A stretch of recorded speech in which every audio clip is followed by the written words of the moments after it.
en la discusión del aborto se cruzan consideraciones de diversa índole que deben tratarse con profundidad: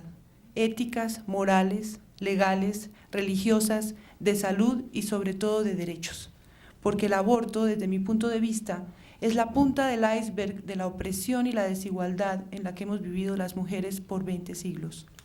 Opresión que ha sido sacralizada por el mensaje misógino de la jerarquía conservadora de la Iglesia Católica. Mi postura se inscribe en un vasto movimiento de ideas surgido en el interior de la Iglesia Católica desde el Concilio Vaticano II, que deliberó entre 1963 y 1965 y que produjo cambios radicales en la estructura interna de la Iglesia y convocó a católicas y católicos a intervenir más activamente en sus orientaciones y designios. Por lo tanto, mi postura es una postura católica.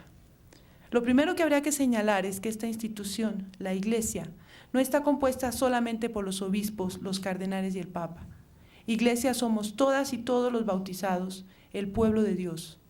Laicas y laicos, sacerdotes y religiosas, teólogas y teólogos comprometidos con la justicia y con los derechos de las mujeres. Y sobre todo, mujeres y hombres que no hemos podido hacer compatibles nuestras vivencias cotidianas con las enseñanzas de la Iglesia, particularmente las relacionadas con nuestra vida sexual y nuestra capacidad reproductiva. En más de 2 décadas de existencia, el actual pontificado ha retronado contra la anticoncepción, el uso de condones, incluso para prevenir la transmisión del VIH-Sida, la educación sexual y la despenalización del aborto, temas que han primado hasta la obsesión en la jerarquía católica como nunca antes en su historia.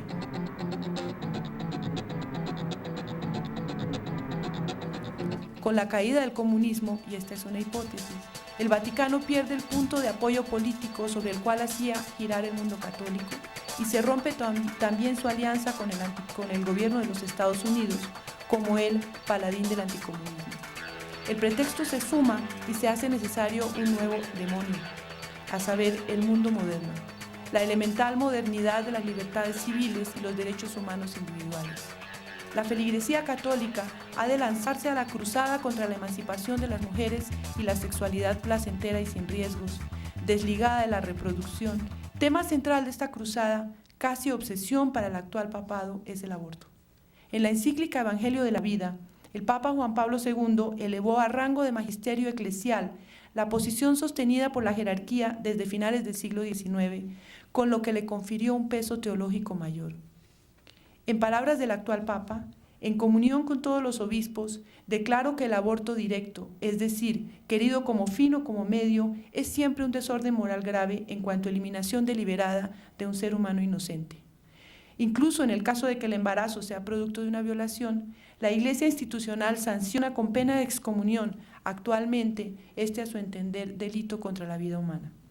En la Cuarta Conferencia Mundial sobre las Mujeres, celebrada en Beijing, la delegación del Vaticano incluyó en sus reservas a la plataforma de acción la siguiente declaración: la Santa Sede de ninguna manera apoya la anticoncepción o el uso de condones, ni como método de planificación familiar, ni en los programas de prevención del VIH-Sida. Duele confirmar una vez más la paradójica posición de una Iglesia que habla de misericordia y compasión y que a la vez permanece ciega ante la tragedia de miles de mujeres que mueren por abortos mal practicados y sorda ante la expansión de una enfermedad letal como el SIDA. Pero duele aún más saber que la Iglesia oficial de nuestros días desconoce la riqueza y variedad de posiciones que ha habido en teología moral a través de la historia del catolicismo.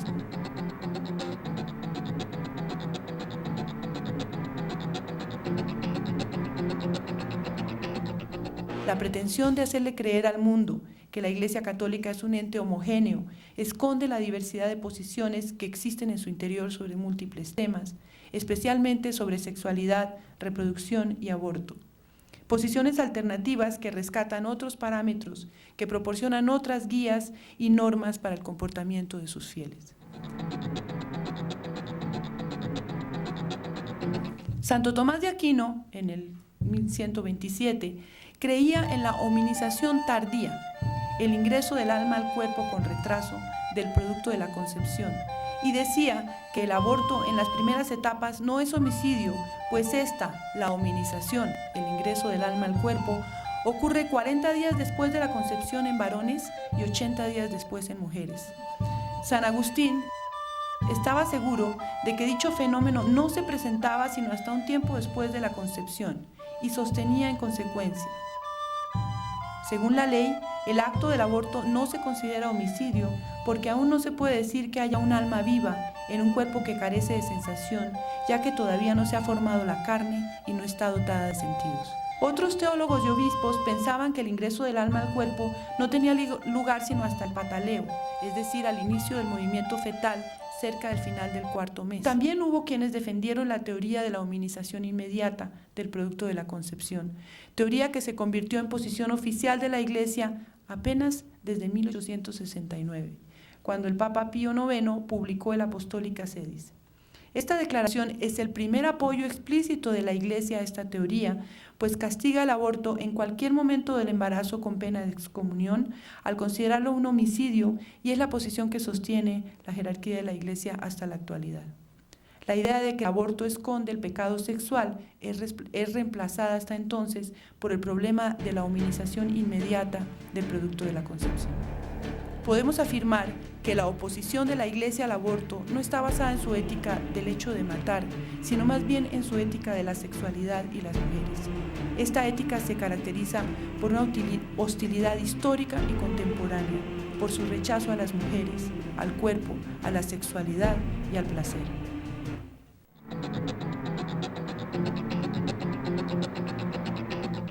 En este tema del aborto, la Iglesia institucional se ha debatido además entre dos oposiciones: la infalibilidad y el probabilismo. El concepto de infalibilidad papal se generó durante el reinado de Pío IX, durante la séptima década del siglo XIX. Se trata de una declaración relacionada con las materias de fe y de moral que se expone de manera solemne, protocolaria y se dirige a toda la Iglesia ex cátedra, es decir, con el peso absoluto de la autoridad papal. La declaración ex cátedra del Papa es el establecimiento de una verdad absoluta en las cuestiones que afectan este ámbito que aquí nos convoca, el de la conciencia y la libertad de conciencia dentro del particular terreno católico. Lo peor de todo es que la infalibilidad, como las leyes y decretos civiles, una vez que trasciende las esferas administrativas donde se genera, se presta a la interpretación y a la propaganda de quienes sostienen posiciones más hacia la derecha o más hacia la izquierda de una geometría política de la corporación religiosa. Por ejemplo, uno de los peores usos de la idea de infalibilidad es pretender que la condena al aborto haya sido una declaración infalible del siglo pasado, muy a pesar de que el Código de Ley Canónica de 1917 castigue con la excomunión a la mujer que cometa un aborto y a quien le ayude. Solo la propaganda ha hecho creer que esa prohibición y las enseñanzas contra el aborto son una declaración de infalibilidad papal. La misma propaganda ha hecho creer que la excomunión se aplica sin atenuantes y de manera automática. En el Código de Derecho Canónico revisado por el Concilio Vaticano II se establecen atenuantes que exculpan de la pena de excomunión a la gran mayoría de las mujeres que abortan. Cánones 1321, 1323 y 1324 que dicen: cuando no le es gravemente imputable por dolo o culpa,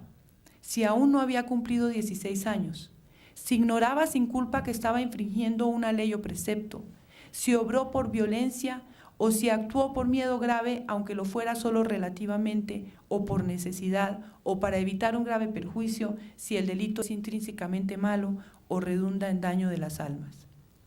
La infalibilidad se opone a otro principio cardinal de la Iglesia Católica, que sigue vigente a pesar de que no sea popular, de que no se invoquen las polémicas morales ni se enseñe en el catecismo a niñas y niños. Este principio, que se recoge en los libros de teología moral, es el del probabilismo, es decir, el del relativismo del conocimiento en la esfera de la conciencia moral. El probabilismo admite que la diversidad de opiniones en las áreas de la moral es posible y debe existir un cauce institucional para resolver el debate a que dan lugar las diferencias. Los teólogos católicos desarrollaron esta doctrina en el siglo XVII para enfrentar situaciones en las que se disolvía un consenso establecido y la gente se preguntaba si podía o no guiarse por el punto de vista entonces disidente. El probabilismo se basa en la convicción de que no puede imponerse una regla moral de la que se tengan dudas razonables, como si en verdad fuera cierta y bastara la costumbre o la autoridad para validarla. Ubi dubium ibi libertas, donde hay duda, hay libertad, es el principio cardinal del probabilismo. Desde el punto de vista de la o el creyente, el probabilismo significa que la formación de una decisión moral está, a final de cuentas, en las manos de quien debe tomarlo, es decir, es un principio opuesto al de autoridad. La probabilidad debe brotar de una convicción que se elabora en la propia conciencia o a la que arriba con el auxilio de los expertos o expertas católicas. Por lo tanto, facilita el derecho a disentir de la enseñanza de la jerarquía eclesiástica, por supuesto que siempre y cuando la probabilidad se alcance de manera sólida, lo que la propia doctrina llama probabilidad firme. En otras palabras, la infalibilidad, la verdad absoluta en los juicios de materias morales difíciles, es algo que no debe buscarse ni imponerse si supuestamente se ha encontrado, lo que no significa que, en buena conciencia, nos conduzcamos por lo que consideramos correcto. El aborto, la interrupción de un proceso vital relacionado directamente con la vida humana, no puede ser considerado como bueno en sí mismo. Cierto, pero la continuación de un embarazo no planeado o no deseado, que muy probablemente representará una amenaza para la vida física y mental de la mujer, de la pareja, de la familia e incluso de la sociedad, no puede tenerse por deseable. Se trata entonces, como en muchas otras ocasiones de la vida, de un conflicto de valores en el que será necesario reducir los perjuicios al máximo recurriendo a la regla del mejor camino. A ninguna mujer le gusta abortar. El aborto es un serio dilema ético en el que las mujeres ponen en consideración todos los factores a favor y en contra de traer al mundo una criatura, y generalmente toman la decisión en función del bienestar de sus otros hijos, de su familia, de otras personas. Las mujeres que toman esta decisión lo hacen de acuerdo con los dictados de su conciencia. Las decisiones tomadas a conciencia son decisiones moralmente válidas, aun si ellas contradicen las enseñanzas de la Iglesia. Si la maternidad implica que las mujeres se hagan cargo de educar a sus hijos equilibradamente, lo mínimo que se requiere es que tengan la disposición de ánimo, la voluntad y el amor necesarios para que esta ardua tarea les reporte beneficio a ella y a sus hijas e hijos. Se trata en todo caso de reafirmar la capacidad moral de mujeres y hombres para tomar decisiones autónomas y responsables en todos los aspectos de sus vidas, de acuerdo con la libertad de conciencia propia de personas creadas a imagen y semejanza de Dios. Se trata también de evitar embarazos indeseados a través de programas de educación sexual integral desde los primeros años de la vida escolar, de campañas informativas sobre los derechos reproductivos de mujeres y hombres, de servicios integrales de salud reproductiva que provean a todas las personas, incluyendo a las y los jóvenes, toda la gama disponible de métodos anticonceptivos, así como la información sobre sus posibles efectos secundarios. Se trata de promover el empoderamiento de las mujeres para que puedan enfrentar la violencia y la violación, incluso al interior del matrimonio. Se trata de romper con el mito de la sexualidad, pecado y reproducción, de poder pensar sobre ella como una dimensión positiva de crecimiento espiritual y de poder planearla y disfrutarla.